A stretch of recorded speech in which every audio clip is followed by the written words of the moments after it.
কি কান্না করেছিস কেন? জানিস আজ আমাদের স্কুল ছেড়ে চলে যেতে হবে। সত্যি আমারও খুব খারাপ লাগছে। আজ চলে যেতে হবে। ওরা সব কই? চলো আমরা ওদের কাছে যাই। এই তো সেদিন হেড স্যার বকুল গাছটি রোপণ করলো। আজ কত বড় হয়ে গেছে।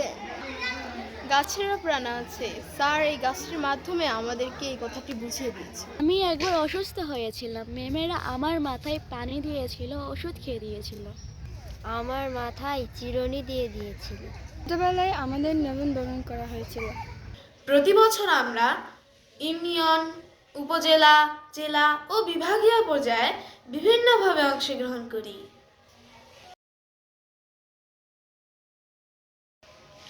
একবার তো আমি জাতীয় পর্যায়ে প্রথমও হয়েছিলাম।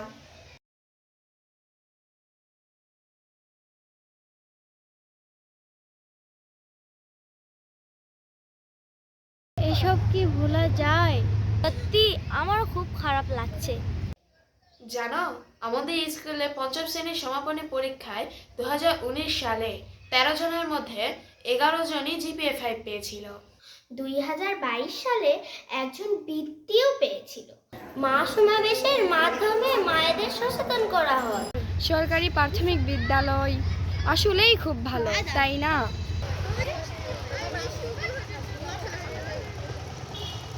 এই তোমাদের মন খারাপ কেন? আমি যখন এই স্কুলে পড়ছিলাম তখন মাটির ঘর ছিল আর বাঁশের বেড়া ছিল। এখন তো এখানে বড় বড় বিল্ডিং আর কত সুন্দর রং। ও, এবার বুঝেছি তোমাদের মন খারাপ কেন।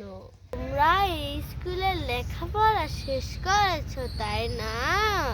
তোমরা বড় বড় স্কুল কলেজে পড়বে, তোমরা ভালো মানুষ হবে, তখন তোমাদের আরো ভালো লাগবে।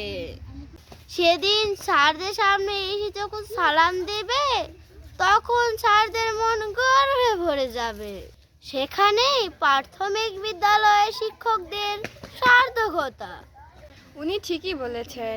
শিক্ষক, বাবা মা ও গুরুজনদের দোয়া ও ভালোবাসা ছাড়া জীবনে বড় হওয়া যায় না। এই বাড়ি যাওয়ার তো সময় হয়ে এলো। চলো আমরা সবাই স্যারদের নিকট হতে দোয়া নিয়ে বাড়ি ফিরে যাই। চলো।